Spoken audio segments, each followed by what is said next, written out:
Well, Sunday night saw day one of the North American Chuckwagon Championship. Joining me today to break this down is Greg Buchanan. Greg, thank you for taking this time and joining me. Oh, thanks for having me tonight there, Evan. Now, Greg, obviously, huge event here coming for Lloyd. I guess just first things first, take me through overall your thoughts on the opening night.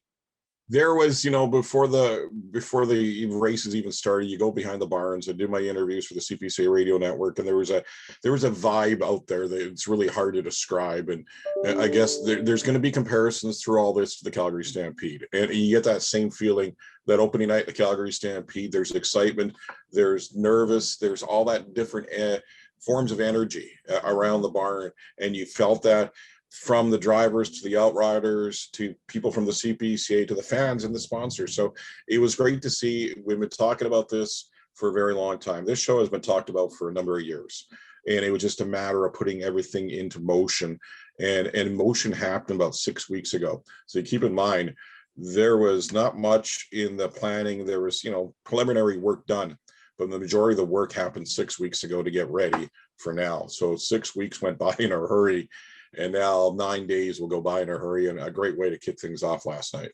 And Greg, obviously behind the scenes, there was work being done, but, for these drivers, you could see on the track the work that they had already been putting in, just starting things off with the mentor heat.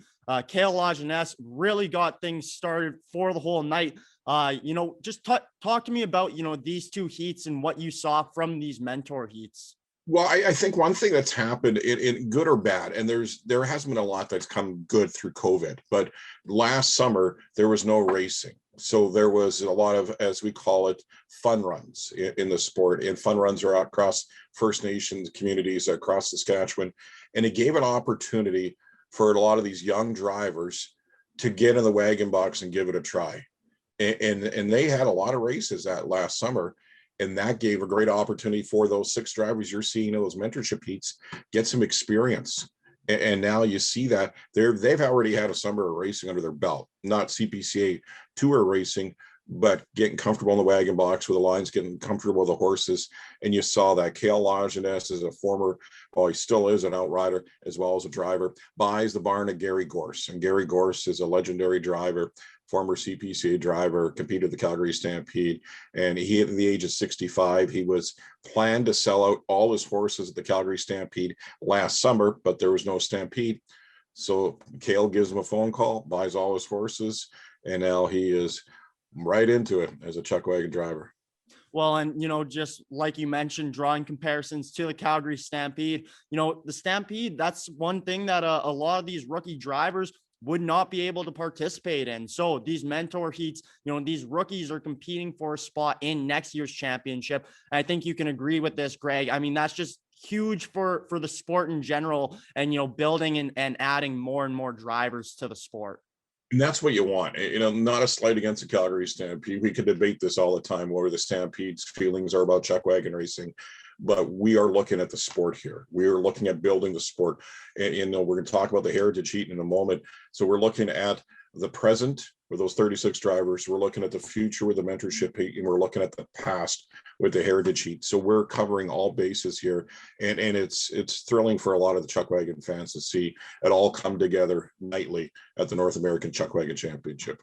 Well, and you bring up the heritage heat there. Let's just jump into this now. Greg, you mentioned that it's the past of the sport. It didn't really look like it on Sunday night there. Brian Labakane and Ray Mitzwing were absolutely tearing up that track. And I think, Greg, as somebody who's followed the sport for a long time, this must have been pretty cool to see, both these guys duking it out once again on the track. See, Ray retired in 2019. Brian retired 7-8 years ago. So yeah, Brian's in his early 70s, Ray's 66 now. But you know what? It's only a number. And once they get in that the wagon box, get the lines in them, they're ready to go, and they want to win. That's just their juice. So that's their DNA. Brian Labakane won 6 Canadian championships. Ray won 7. And you don't win that many championships without having that winning pedigree. And they want to, doesn't matter if they're playing cribbage or they're playing chuckwagon racing. Ryan wants to beat Brian, and Brian wants to beat Ray. So that's great to see. And the other thing is they had the 4 outriders, and you saw some older outriders And they always say in outriding, you have one good jump left in you. And it proved a lot of those old boys had one good jump left in them. For anybody who was not able to get out Sunday night and check that out, there will be a heritage heat once again on Championship Monday. So definitely an exciting one. I do recommend going and seeing. Now, Greg, just going through the day, top 4 drivers are Todd Baptiste, Dallas Dick, Jamie Laboucaine, and Robbie Ethier. Top 4 times. Now, I've heard this being said, passed around a little bit. This race is not a sprint. It's more of a marathon. So with that being said, Bucky, what can these 4 drivers do to really secure their spot and keep those top 4 positions? There's something to be said in the sport is staying clean. It's one thing about being fast, but you don't need penalties. You don't need barrels going down. The first 3 or 4 days are very huge.